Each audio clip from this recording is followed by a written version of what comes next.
නවරහාදී බුදුගුණ යනු භාග්‍යවතුන් වහන්සේ සතු අනන්ත වූ බුදුගුණ සංක්ෂිප්ත කර දැක්වෙන ප්‍රධාන ගුණ නවයකි. අප ඉතිපිසෝ භගවා යන පාඨයෙන් වන්දනා කරන්නේ මේ මහා ගුණයන්ය. එම නව මහා බුදුගුණ සහ ඒවායේ කෙටි අර්ථයන් පහත පරිදි වේ. 1. අරහං සියලු කෙලෙසුන් කෙරෙන් දුරු වූ බැවින්ද රහසින්වත් පව් නොකරන බැවින්ද සංසාර චක්‍රයේ ගරාදී සිඳිලූ බැවින්ද ලෝකයාගේ ආමිස හා ප්‍රතිපත්ති පූජාවන්ට සුදුසු වන බැවින්ද උන්වහන්සේ අරහන් නම් වනසේක. 2. සම්මා සම්බුද්ධ කිසිදු ගුරුවරයෙකුගේ උපකාරයක් නොමැතිව තමන් වහන්සේගේම ස්වයංභූ ඥානයෙන් චතුරාර්ය සත්‍ය නිවැරදිව හා මැනවින් අවබෝධ කරගත් බැවින් උන්වහන්සේ සම්මා සම්බුද්ධ නම් වනසේක. 3. විච්ඡාචරණ සම්පන්න ත්‍රිවිද්‍යාව හා අෂ්ට විද්‍යාවන්ගෙන්ද ඊට අනුරූප වූ 15 චරණ ධර්මයන්ගෙන්ද යුක්ත වූ බැවින් උන්වහන්සේ විච්ඡාචරණ සම්පන්න නම් වනසේක. 4.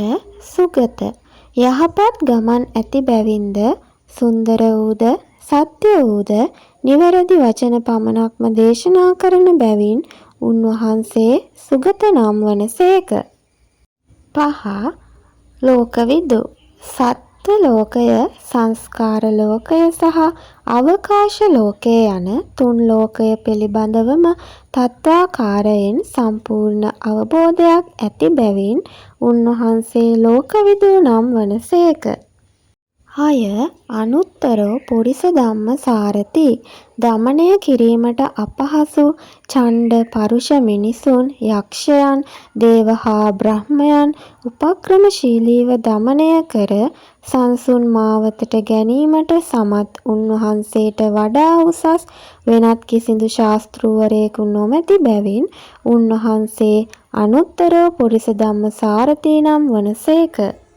7. සත්තා දේව මනුස්සානං මෙලොව පරලොව සහ නිවන් මඟ කියා දෙමින් මේ සසර කතරින් එතෙර වීමට මඟ පෙන්වන දෙවියන්ටත් මිනිසුන්ටත් එකම ශාස්තෘවරයා වන බැවින් උන්වහන්සේ සත්තා දේව මනුස්සානං වනසේක. 8.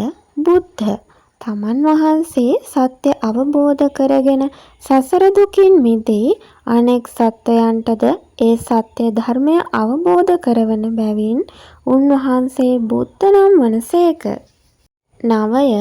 භගවා භාග්‍යවන්ත වනසේක අනන්ත වූ පුණ්‍ය මහිමය, ඓශ්චර්යය, යසස, ශ්‍රී කාන්තිය, කැමැත්ත සහ ප්‍රයත්නය යන 6 වැදෑරුම් භාග්‍යයන්ගෙන් යුක්ත වන බැවින් ද රාගාදී කෙලෙසුන් භංග කළ බැවින්ද උන්වහන්සේ භගවා නම් වනසේක.